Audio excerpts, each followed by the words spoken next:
नमस्कार, मैं हूँ राजेश मिश्रा और आप इस समय देख रहे हैं मातृभूमि टीवी। दोस्तों, आज मैं बात कर रहा हूँ आम चुनाव 2019 की।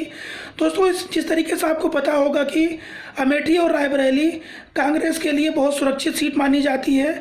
हमेशा पंडित जवाहरलाल नेहरू से लेकर इंदिरा गांधी तक, उसके बाद राजीव गांधी से लेकर सोनिया गांधी तक, उसके बाद राहुल गांधी भी लगातार यहाँ से चुनाव लड़ते रहे हैं और अमेठी और रायबरेली से लगभग उन्हें जल्दी कोई हरा नहीं पाया था।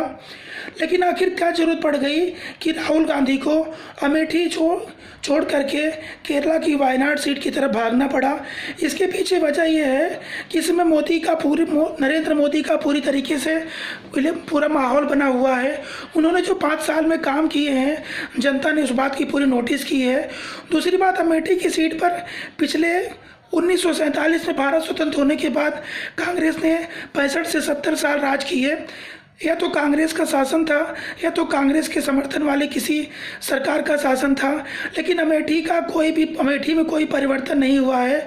अमेठी में खुद 10 से ज़्यादा बार जा चुका हूँ, लेकिन आप चाहेंगे तो आपको यकीन नहीं होगा कि एक ही पार्टी के नुमाइंदे यहाँ पर इतने साल तक थे, लेकिन वहाँ पर कोई काम नहीं हुआ है। रोड, रास्ता और सड़कों का इतना बुरा हाल है कि कदम कदम पर चलना भारी हो जाता है।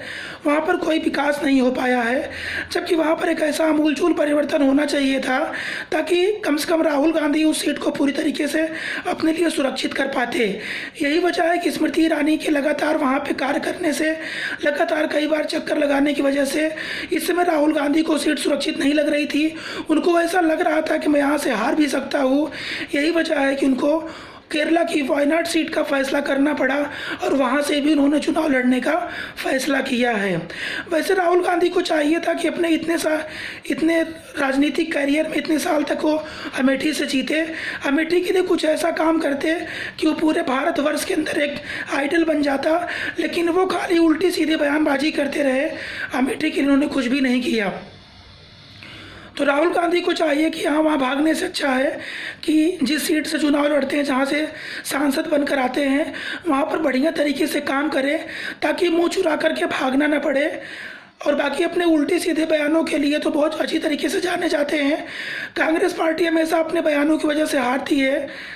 और जिस तरीके से मणिशंकर अय्यर ने पिछले साल बयान दिया था कि इनका काम चाय पिलाने का है, चाय वाला कभी प्रधानमंत्री नहीं बन सकता, इसी बयान की वजह से उनको हार के मुंह का सामना करना पड़ा था। और आज कांग्रेस पार्टी के लोग बहुत उल्टी सीधी बयानबाजी कर रहे हैं। उनको ऐसी बयानबाजी से बचना चाहिए और सिर्फ विकास की बात करनी चाहिए कि क्या करने से देश का भला होगा। जाति और धर्म की बात करने से, यहाँ वहाँ भागने से कुछ नहीं होने वाला है। तो राहुल गांधी अगर आज अच्छा काम करते हैं अमेठी में, तो उनको केरला नहीं भागना पड़ता था।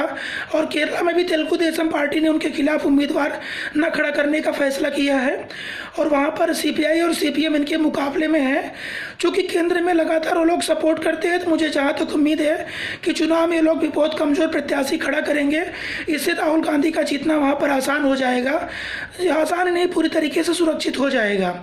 लेकिन सिर्फ जीतने से काम नहीं चलता। राहुल गांधी को चाहिए कि जिस भी सीट पे जीतते हैं, वहाँ पर एक सांसद की पूरी तरीके से भूमिका निभाएं और अपनी सीट को पूरी तरीके से सुरक्षित रखें।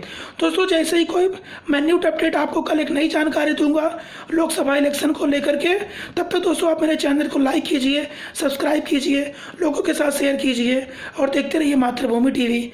जय हिंद।